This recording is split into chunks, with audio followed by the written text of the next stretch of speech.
All right, I'm going to share my screen and pass it over to Precious. All right, let that load up. Well, hey guys, good afternoon. Good afternoon. So, today we're going to be doing the TA call on peer community healing circles. So I'm not sure if anyone here has engaged in a circle before. You can use them in many different spaces for many different reasons. The top one being to build community or repair harm. So today we are going to focus on building relationships within the peer community. So I just want to welcome everyone in. Thank you again for joining us. You want to go to the next slide, Megan?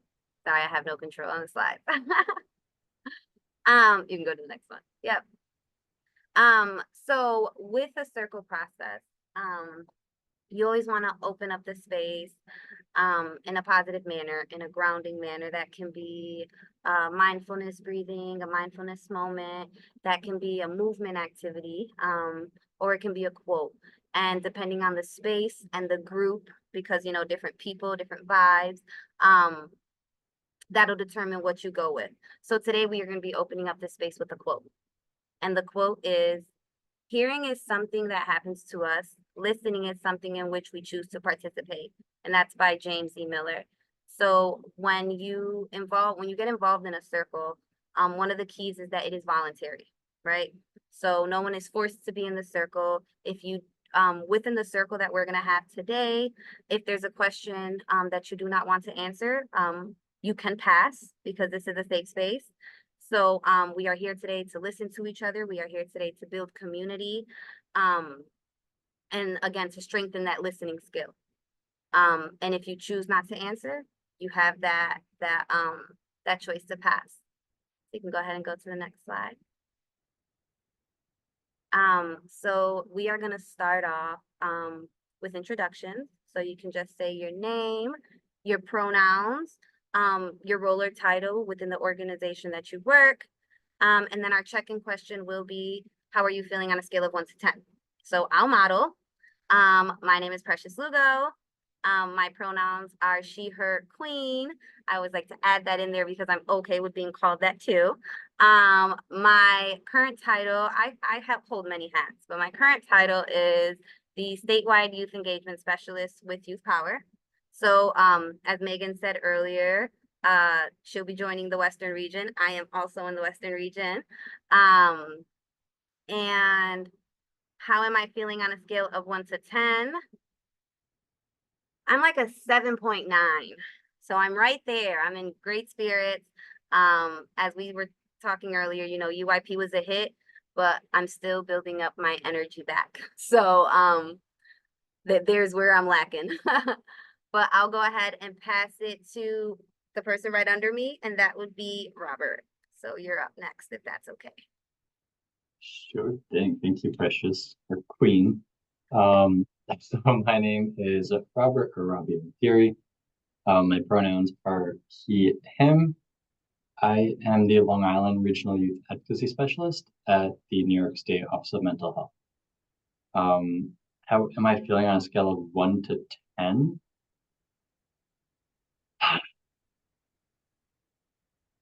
I feel like I'm a 7. I feel like there are aspects that I want to say like I'm a 5, but then there are other aspects that I'm at like an 8 or a 9. So I think between the two, I balance at like the 7. So I'm gonna stay there. Fair deal. Thank you. We have Mari, if you want to go. Would you like to go? Yes. Hello. Hi, my name is Maury. Pronouns he, him. I am the peer mentor, peer advocate in the Power Project. We recently just changed names and I work together for you. And today I'm feeling like a 9, like a solid 9. Love that. Thank you. Thank you. Megan? Megan, she, her, already shared my role, families together in New York State. I am feeling about an 8, last night I finally caught up on my sleep from UIP. I got 16 hours of sleep because I went to bed early and woke up late. So I'm actually feeling really good. And then I'm going to Albany tomorrow to spend some time with people and attend an event. So I'm in good spirits. That's awesome, girl. Kudos to you. You love driving. I love that for you. So just a little about me. So my name is Precious Lugo. My title is, as I mentioned, the statewide youth engagement specialist. That is my full-time position. I also work locally here in Buffalo as a youth peer advocate. I have been since 2017, so pushing 10 years, doing this work. My educational is I have a bachelor's of science in criminal justice. I also just recently got my certification to facilitate restorative circle practices and circles, which is kind of what we're doing today, but more on a healing basis and peer community. And my overall experience again is I've been doing this work for the past 10 years, and then I put life there because life is my experience, life is my expertise. I have been through many different rings of fire and I'm here. So resilience is what got me by. So I just want to keep that brief. I'll go ahead and pass it to Megan. Oh, you're on mute. You're on mute, love. Thanks. So one thing I didn't mention is I am the co-founder and development director at Now She Speaks, which is an organization that provides domestic violence and human trafficking services to both individuals who are survivors as well as agencies and individuals who work in that field. I have an AA in human services and social science, and then I have my BA in interdisciplinary social science and a minor in African American studies. I've been a youth peer advocate. I was a Clubhouse program supervisor, which is basically a group therapy program for adolescents. And I came into that role as a peer, not as a clinician. And I've worked in a variety of residential settings. All right, so just to review the agenda for today, so the agenda and objectives, right? We're reviewing the agenda right now. We already checked in with each other. We are going to go over the guiding principles for circle work. We're going to identify some values and guidelines. We are going to observe what a community building circle looks like. And then we're actually going to experience a circle here today. So yeah, that's what we got. So we'll go next. So the 7 core assumptions of peacemaking circles by Kate Pranis. So these are the guiding principles for any circle that you facilitate. The first one being the true self in everyone is good, wise, and powerful. And what this means is that you want to be your core self always. You want to be true to who you are. Number 2, the world is profoundly interconnected. Every action and interaction has an impact on a whole, right? So one word that a lot of circles stand on is Ubuntu, which means I am because we are. So we're here as a whole. The next one being all human beings have a deep desire to be in a good relationship, right? So this quote that I found by Nell Noddings, I thought fit that perfectly. And it is, children listen to people who matter to them and to whom they matter. And I thought that was a beautiful way to explain how powerful these circles can be and how connected one can feel within the circles. So Megan will go over a couple others. So number 4 is all humans have gifts and everyone is needed for what they bring. Precious, I'll let you pronounce that. I always butcher it. Swahili. Okay. Harvard is that the greatest gift we can give each other is not to share our riches with others, but to reveal the other's own riches to themselves. So it's very much like being ourselves, being raw, bearing ourselves, and being who we are truly on the inside, our genuine and authentic self. Others around us really gain from that, and we gain from that too through connection. Number 5, everything we need to make positive change is already here. We must work together to maximize human resources. Number 6, human beings are holistic. How we use our bodies affects the sharpness of our mental processes. No child can learn if they are hungry. And this is identifying how we do have those basic needs, and we also have to use those things to amplify our capabilities and be able to engage in everything that we want to. Right, thank you. Number 7, and the final one, we need practices to build habits of living from the core self. So the magic of circles is in the practice of circles. So the only way we get better at something is by doing it, is by doing the work, applying the knowledge, and learning from it, right? Because life is full of lessons. So those are the 7 core principles of circle work. So we'll go ahead and go to the next slide. So we're gonna go ahead and observe a circle. This is a community building circle in a school setting. So as I mentioned earlier, you can have a circle in a variety of different settings for many different purposes. So for the sake of community building circles, we're gonna go ahead and watch this video. It is about 9 minutes, but there's a lot in there. And I think you guys will have a much better understanding after being able to observe one. So we're gonna go ahead and watch the video together, and then we'll debrief.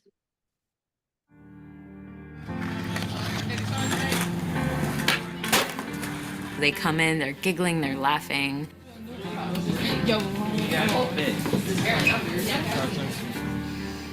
And there's just like a lot of kind of like giddy, intense energy. Coming from what? And in the circle and their relationships with each other actually kind of like quiet something in them and allow them to be more present for each other.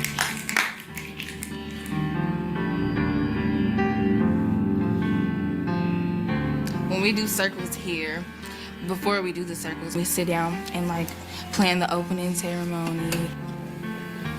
It lit. My great hope is to laugh as much as I cry, to get my work done and try to love someone. And I have enough courage to accept the love in return. Maya Angelou.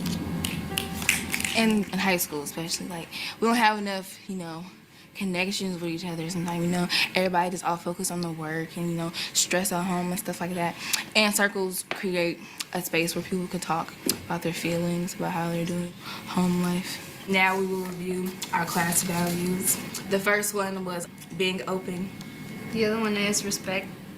We share our values to respect each other and stuff like that, because we all are still humans and people get sensitive sometimes. So we're trying to make sure that everybody feels comfortable and doesn't get their feelings hurt. Okay, now we will share an object that relates to hope. I have my I Heart Being Black bracelet because I hope that everybody is proud of who they are. I got this play to win thing from a boyfriend. We exchange bands all the time. And this brings hope because, it just keeps me going. My mom made this necklace for me, and it represents hope because she never had time to do anything for herself.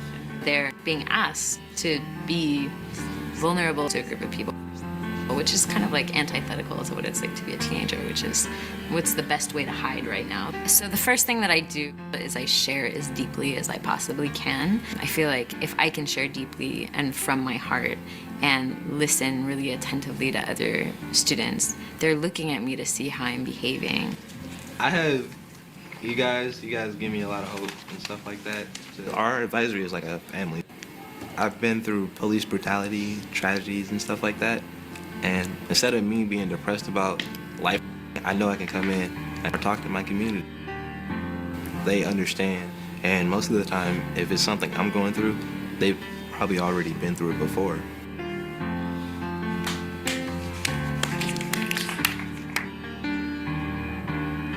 People act like they shy and stuff like that, and like the icebreaker loosens and, everybody up, we all get in a good mood and then we're ready to talk. The wind comes and blows if you live in hope. The wind comes and takes anyone whose shirt is black. The wind comes and takes anyone that likes to play basketball. Anybody who has headphones. Anybody that lives in East Oakland. If you're wearing shorts. The wind comes and Blows if you have on a pink shirt. I picked this talking piece to show it's hard and we're a strong community. It's kind of like step up, step back, because, you know, I am stepping up by, you know, putting myself out there and being a facilitator. But I'm also like stepping back because I'm letting other people talk as well. What's good about being a teenager? You get more freedom now. You get to know people really deeply. If you look back on your childhood, you realize that there's certain things that you couldn't do when you were that age. You get the taste of being an adult. Man. So, yeah, you're like... I mean, I find it balanced to be serious and be funny. If we're saying something that's, you know, sad, that just changes the whole direction of the circle.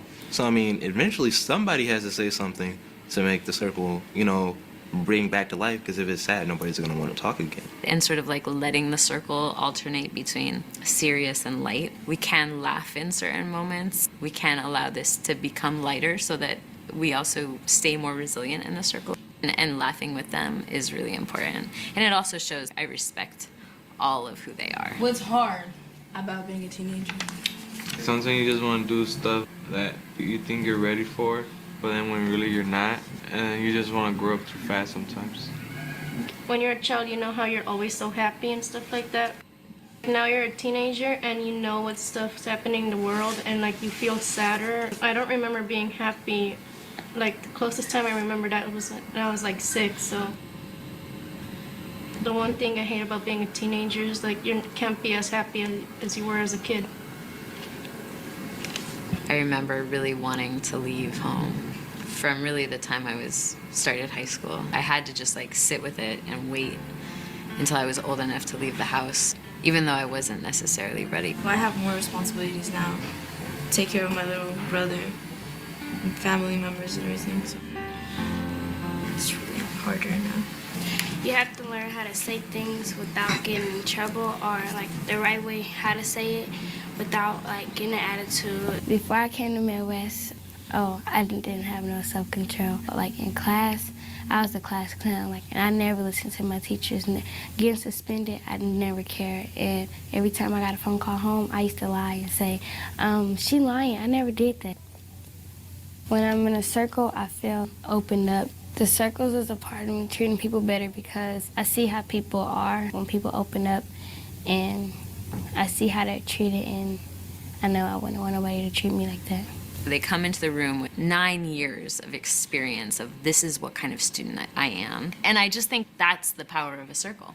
You are exactly who you are as you are in relationships with your peers. Someone who she doesn't get to be most of the time. You can control yourself. You don't need nobody to tell you to stop. You know if you right or wrong. If you could change one thing about being a teenager, what would it be? Everyone should have a mentor, not only about your schoolwork, but like what goes on in your house. They're wondering why teenagers are like becoming more and more obese, and it's because they don't feed us healthier foods. School should be more interactive because the best way to learn is hands-on. They still see us like we're little kids, but they don't know what's going on in our minds. They don't know if we're maturing. What are the things teenagers can do to make a difference in their lives or others? Think about things twice before you do anything. That was my lesson learned. Because if I would have thought about it the second time, I've probably never been in the trouble I'm in. Don't be so negative. Once you're negative around people, like, people get negative too. If you're positive, then everybody around you going to be more positive, even if they're around, like their household is negative. Her ability to build relationships with her peers, to allow me to know her more deeply, to allow other people to help harness her energy of this is the kind of student I am, I think it's allowed her to stay here. So we're gonna do the closing ceremony. Because you have an opening one, so why not have a closing one? I mean, you know, like, you have to close it out with something good. This little basket is gonna go around.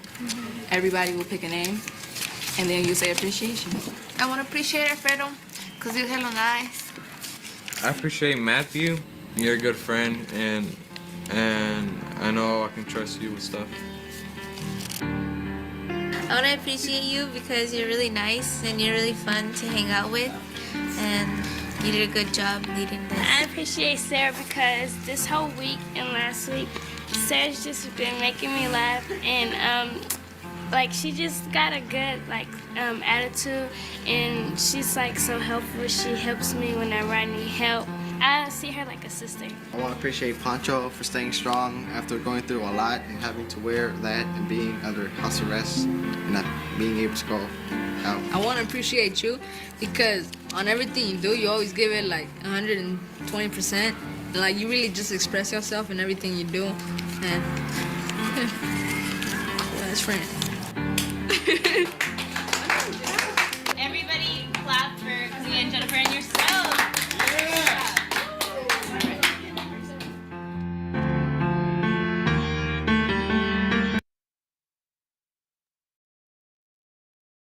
All right. I know that was a little lengthy. Thanks for hanging with us. So just to debrief, if anyone wants to jump in, what are some things that you noticed? Did anything pop out to you? What do you think went well, or what about the circle? Just your overall thoughts, if either of you would like to share.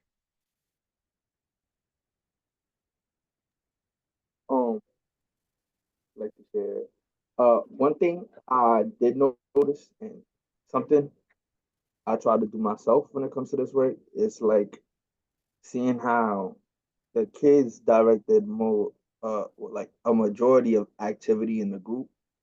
And that's one of the things that did go well because it flowed, like it looked like it flowed well, like the way they talk about it and the way they interact, it looks like they flow very well. Lovely, And thank you for sharing.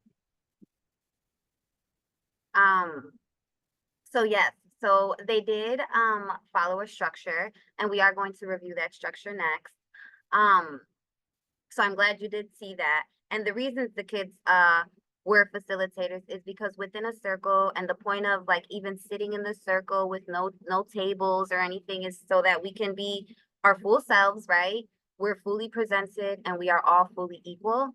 So they were taking turns asking questions, and with doing that, everyone was a facilitator. And as a facilitator, when you ask a question, you will always model first. So as the teacher explained, the kids will go as deep as you go, you know? So when you are a facilitator, oftentimes when you, especially on deeper topics, depending again on what the purpose of the circles are, you always want to lead by example, you know, and depending how deep you set the tone will depend how the rest of the circle will go and how deep they'll feel comfortable doing. So really good things you noticed. Megan, is there anything you'd like to say? Anything you noticed? I'm not sure if it was your first time seeing the video or if you saw it before. It was my first time seeing the video. I really like that everyone had a turn to share and they were able to share honestly and truthfully while feeling safe. I love that. All right, well, great. So we'll go ahead and go into the next slide where we will go over the structures of what they did. So as you noticed, they did have that welcoming. They did do a mindfulness moment or quote. They reviewed their centerpieces, right? So the centerpieces, oftentimes, as they mentioned, those are things that it could be a representation of hope, something that has a lot of significant meaning to you as the facilitator. Since they were all taking turns, they all had something to represent them. And the point of that as well is, let's say there's a question that's a little bit heavier for folks, right? You have somewhere to center your focus and remind you of why you're here. So centerpieces are very important. The talking piece is to control and respect the person who's talking, not control. That sounded so bad. To respect the person who is talking. So if you don't have the talking piece, you know, you respectfully wait your turn. And the point of it, again, and the point of circles is to listen. This isn't a discussion like it is, but it's not, right? Because we're each taking turns and answering the circle and we're not responding, right? We're expressing ourselves in a safe space. And then as far as the next, it would be the check-in round.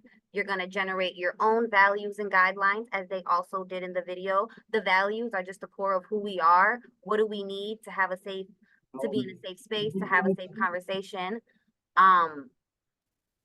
The guidelines are not rules, but they're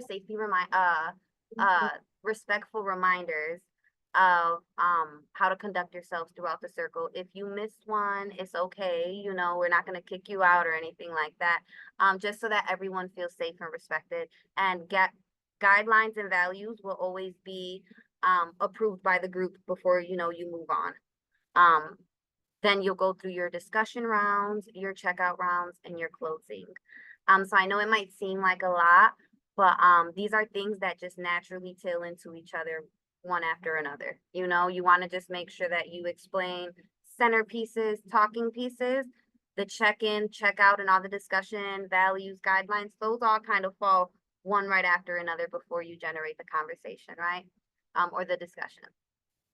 So I just want to say I have to run, but I think you guys are doing a great job. I love that you're really embodying what this topic is about. And yeah, just well, congrats. thank you so much for I coming. wish I It was got to so meet nice. you in person at UIP, but I'm sure I'll have another chance to meet you again in the future. So I'm Megan, sure it you was will. great to see you, and Precious, very nice to meet you. Maury, You too. hope you have a great day. All right. Well, have a good day. Have a great day. All right. So just to move on, now we are going to, as a whole, the three of us, we will experience a peer community building circle. So we've already done our check-in, right? We've done our welcoming because we did that as a whole when we entered this space. So the objectives of this community circle now is to experience one, right? We're going to discover our shared humanity through storytelling process and potentially deepen our trust within one another. And the overall word in mind, you know, is connection. That's what we want to create here. We want to create connection within a safe space.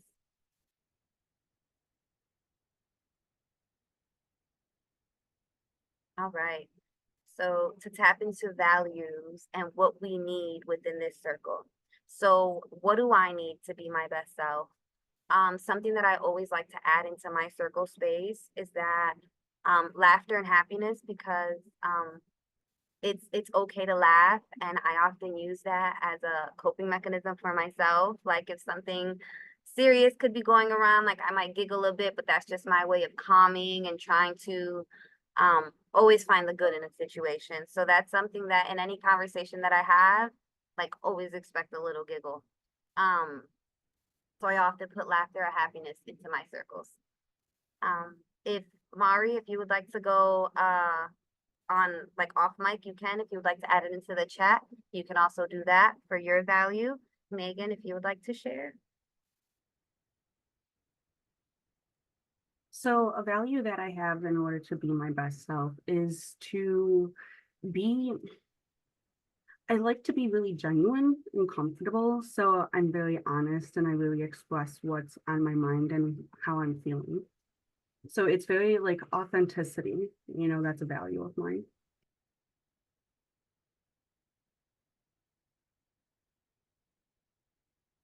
Maury, would you like to share? I guess one thing I need to be my best self is, in a way, yes, authenticity and how would I say this? Like supportiveness, you know? Like like if because I've seen it even in my own groups with my youth where I try to prevent it, where like somebody presents a goal that may sound a little bit large, but then we kind of have to do our best to support it because that goal is reachable. It is a little large, but it is reachable. Absolutely. I like that one. Thank you. Just to add some others in there, you know, we want to be, I feel like it goes hand in hand with authenticity as well, but being honest, right? Another value that we can add in there is love, right? Some other values are, we covered loyalty to each other and to the things discussed within the circle, right? So many things can be considered a value. It's to each its own. And after adding values, I just want to go ahead and say, do we all agree to the ones that we have discussed? And if throughout the process, if there's any more that you think of or would like to add, you can definitely do so. So if you do agree, we can go ahead and put a thumbs up. You can go ahead and put a thumbs emoji up.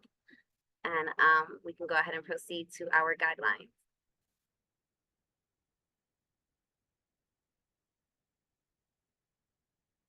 So some of the circle guidelines again here are just respectful reminders on how to conduct ourselves throughout the circle.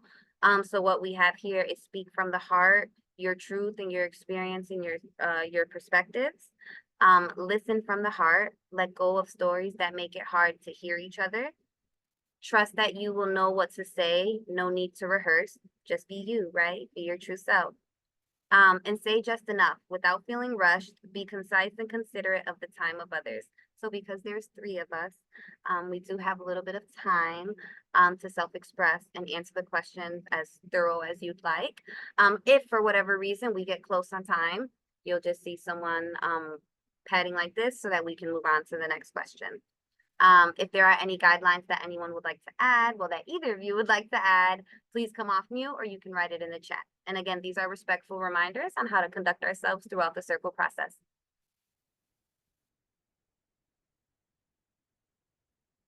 Oh, you're on mute, love, if you were speaking. I keep forgetting that. It's okay. I think some guidelines that are important to recognize is to be aware of where our personal boundaries are when we're sharing. You know, don't share anything that you're not comfortable sharing. Don't share too much. And then also, you know, remain genuine to yourself. Find what are you comfortable sharing? To what extent? You know, really reflect on that. Thank you. All right, and if we can agree to these guidelines that we have discussed just now, we can go ahead and put our thumbs up again, emoji works, and then we can go ahead and move on, thank you, to the discussion. All right, so discussion round 1 reads, think about a community that you feel you are a part of. It could be a sport or a club, a faith-based organization, an online group, or something else. What makes that group feel like a community? The first thing that came to my mind was my recent training of the Restorative Justice Circle, and actually very similar to what we're doing here with the community building circle. The restorative justice focus is more focused on the harm based and focusing on that aspect versus the community building. But I was in that cohort for about 8 weeks, aside from the 3-day training. And we really built a community there. I mean, week after week of circles and just getting to know each other, exchanging emails and phone numbers. There was a time I even tapped Megan in without even trying to. She was just in the right place at the right time, and it worked out. And the way that, I mean, I still have connections with some of them, and what made it feel like that community was the support. As you mentioned earlier, Maury, it was the authenticity of everyone that was there, them being real, them being who they are, showing up as they are. You know, we all chose to be there. It was after work hours, late evening, you know, and again, 8 weeks. So time and time again did we travel there, and we all chose to do that. And what made it feel like community was just that authenticity, them being real and supporting each other. And I loved every moment. So I'll go ahead and pass it to Maury, if that's okay, if you want to answer next. And then after, you can go ahead and go, Megan.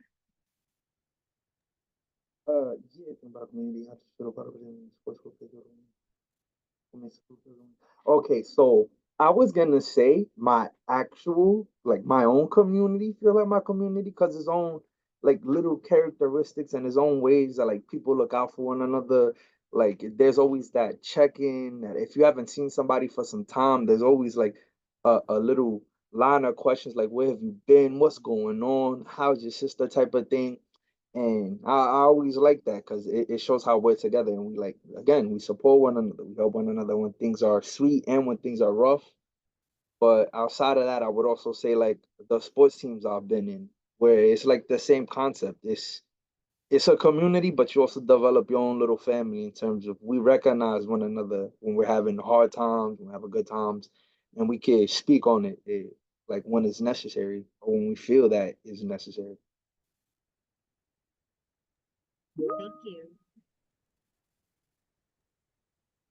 So for me, I joined a religious community a few months ago, and I found a lot of community and family dynamics in this religious group. They're very, very open and accepting of me and different individuals from different walks of life, which I really appreciate because I've had experience in religious communities where if you don't follow into a certain line of what they're comfortable with, then you're not welcomed in that community.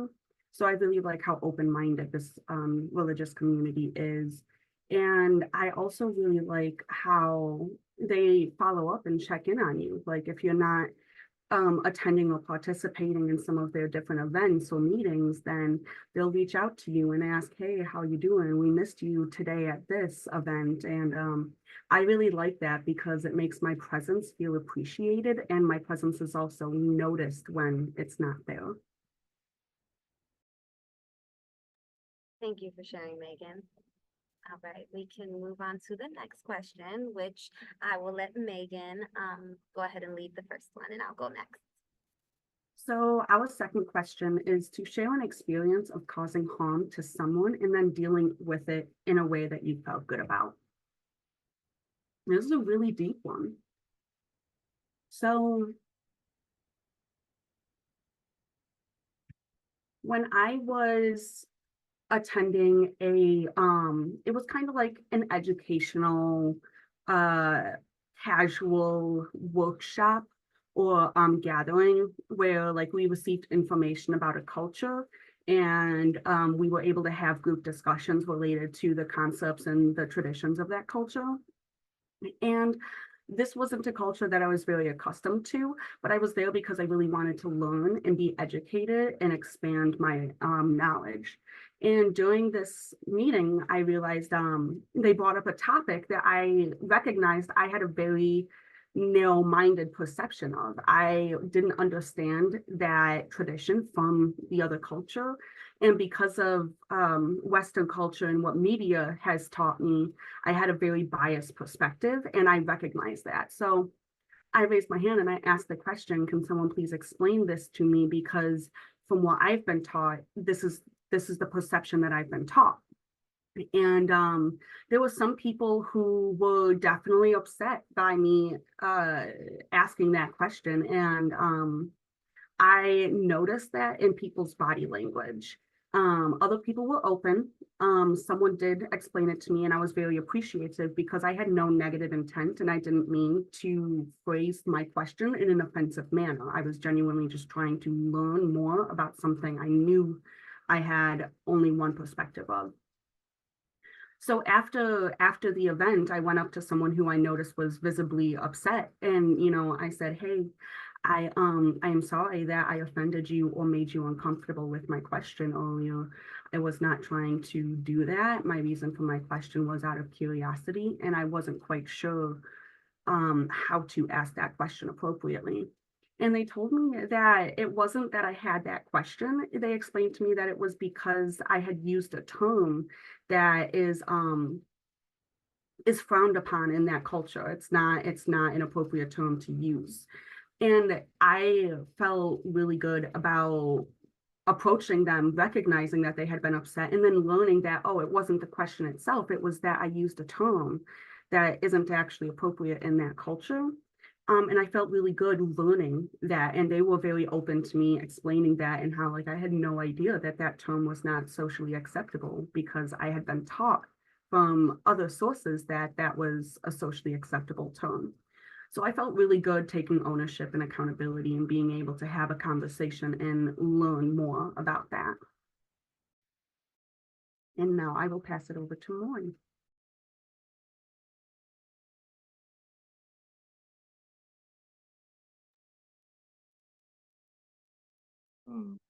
This one was difficult. You know, experience causing harm to someone.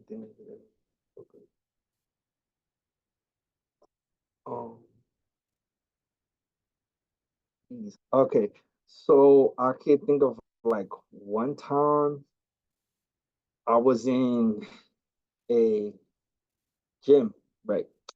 So we had been working on medicine ball tosses back and forth with like wall squat, and I may had thrown with a little more force than I should have. And as a result, the other person ended up having, some abdominal pain from the shock of getting hit. So, like, in order to resolve, I tried to like give this person the best attention I could, like, you know, um, providing pain relief, finding different like this person is holistic, so they like the natural remedies, the herbal remedies. I tried to find them different ways to like reduce bruising and pain and all of that. So like my solution to dealing with it was like trying to preserve their physical health after like the harm that I had caused.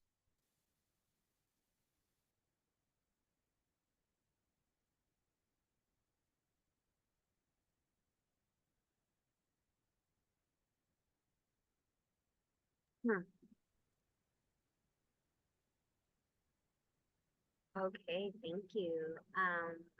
So for me, I feel like every time I see a question similar to this, I always think about the same example. And there was a time, me and some of my girls, um, we stepped out, we went somewhere. I was personally going through a lot at the time, a lot of personal things. So my mind was kind of everywhere. I was easily triggered. Um, it didn't take much to flip my switch because of everything I had going on. And there was something that occurred, and I kind of like flipped, excuse my language, but I like flipped shit, and I went off on someone, and it was really dumb. It was really dumb. Like in the midst of it happening, I realized what I was doing, and I literally completely shut down. I remember turning around, giving this person my back, literally taking a huge deep breath, turning around and saying, I'm gonna go home. I'm sorry. That wasn't supposed to happen. I'm gonna call you tomorrow. And I left and removed myself from the situation because I knew I messed up, and I just embarrassed this person. I just embarrassed myself. This person meant a lot to me, and this wasn't the person that I was frustrated with, but this person had done something to flip that switch of where my frustration was. So something very minuscule that on a regular day I would have been like, we would have laughed about it, like, oh my God. Because I was already not in the best space, I probably should have listened to my body and stood home, right? But nonetheless, I knew that I had hurt her feelings. I knew that I had embarrassed her, and I felt terrible about it. And I removed myself from the situation so that they can still enjoy their night because I was already negative Nancy. I don't want to be the party pooper. So y'all stay. I went home, and the next day I invited her out. I took her out for like brunch, apologized sincerely, and explained myself because I think a lot of what makes people feel better is the understanding of why what happened so that they can understand from your point of view. So after apologizing to her, I felt a lot better, and it's like it never happened. I'm pretty sure it bothers me a lot more than it bothers her. She probably forgot about it already, but it sticks with me. So every time I get asked about how I hurt someone, this is something that pops up in my head very frequently, because she's someone who means a lot to me. But all right, so we'll go ahead and move to the last discussion question, which is, what change would you like to see in your community, and what can you do to promote that change? So within my community, some change that I would like to see, honestly, I always think about how just the aesthetics of the neighborhood, we'll just say that, and I wish the neighborhood was just a lot cleaner. People cared. In a sense, I have a little community on my block. There's like 4 of us where we all look out for each other. There's something going on, we have each other's numbers, we call. But I just want more community in the community. I want people to be more friendly. I want people to be open to getting to know someone, because knocking on someone's door and introducing yourself is easy, but some people don't like that, and you have to respect boundaries. So it's like, should I or should I not, you know? And something that I wish more was, I, I wish people hung out on their porches more, and then you get to see people more too, you know? What can I do to promote change in my community? I try to keep up with my home, you know, keep the blocks looking good. I'm very active. Um I communicate a lot with the people in my neighborhood. Even in the outskirts, I do a lot of community work, you know, a lot of advocacy, do lots of events for the kids. Um, I have 14 nieces and nephews, so oftentimes when I do things for them, I kind of bring it back into work and redo the same thing with a lot of the youth that I serve, because a lot of the same age groups. So yeah, I just feel like to promote that change, you gotta do the work. You gotta be out there, you know. You gotta be the change you're willing to be, the change that you want to see, right? So yeah, that's my answer. Under me I have Maury, if you would like to go, and then Megan.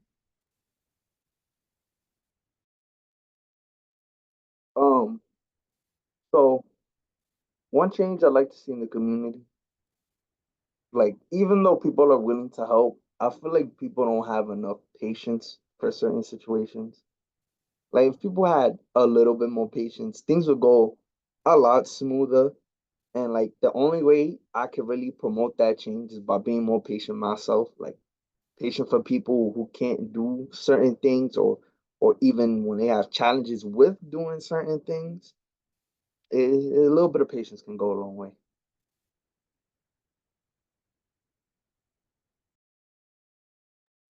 So I would like to see a change in the youth peer advocate community in my region. I really want to build up the presence and the events and the connections that we have in this community. And I want to promote that change by starting to organize different like events or gatherings or ways that my region's youth peer advocates can engage in with each other. And I also want to promote having youth peer advocates within organizations within my region.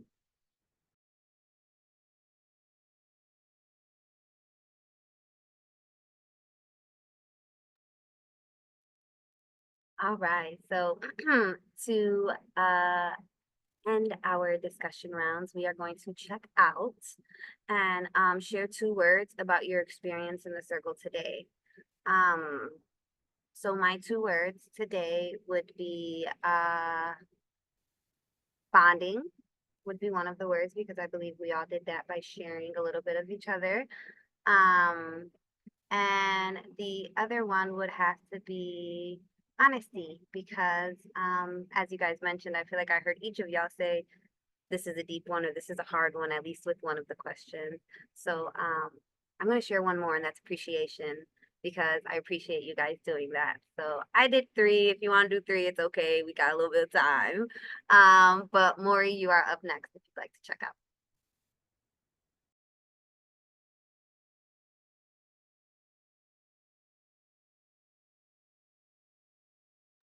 Sorry, I thought it was on the words about experience. I'd say refreshing, because it's nice being part of a group and interacting in a group, and just having the ability to have that, like your only goal is to share. It's nice having the goal just to share, being able to do so. It's always nice in groups. Um, and another one would be hmm, hmm, connective, I guess. Like it allows us to find different things that we have in common, like even ways we view our communities may be different and the same. So it allows us to connect in different ways. Thanks for sharing, Maury. So one of my words is appreciation. I appreciate you being here, Maury. I appreciate Robbie jumping in earlier. We tend to see you two quite a bit in these meetings and in these TA calls regularly. So I always love to see your name pop up on my screen. And then the other word that I am feeling is hopeful. Feeling really hopeful about like just what comes next for the peer movement, for the youth peer advocates, for these TA calls, and for like the community, the YPA community in my region. So I'm feeling hopeful. Thank you both. That was great. That itself was very refreshing. Just hearing the feedback. So to close this out for today, I wanted to end with this poem by William Tweed Kennedy, and it reads, "People in a circle share stories, values, dreams, create a unity of life ongoing, universal wisdom, wedded with hope, of a world renewed, and no one left out." And I thought that was a beautiful way to end, because circles are to feel inclusive and everyone is equal. So no one gets left out. It's like Ohana, right? No one gets left behind. So if there are any questions that you have, Maury, please let us know. Our emails will also be at the end if there was anything further or any ideas. So yeah, let us know. Thank you, Ali. All right. We do have some upcoming events that I'll let Megan go ahead and explain some of these briefly. You're probably already familiar. I know she said that you're well connected, so. So our next youth peer meeting is August 8th. And then for our supervisor's lunch cafe, we have gone down to doing it every other month. The next meeting is going to be September 13th. Next month, we will be having our TA call on August 15th. And we're still securing a presenter and we're determining that topic. And to get involved, you can contact us via these emails, and you can also check out the Youth Power link tree. All right. Thank you for coming, Maury. Thank you so much again. Yes, I know how hard it is to get like a virtual presence here. So we got you. You were here the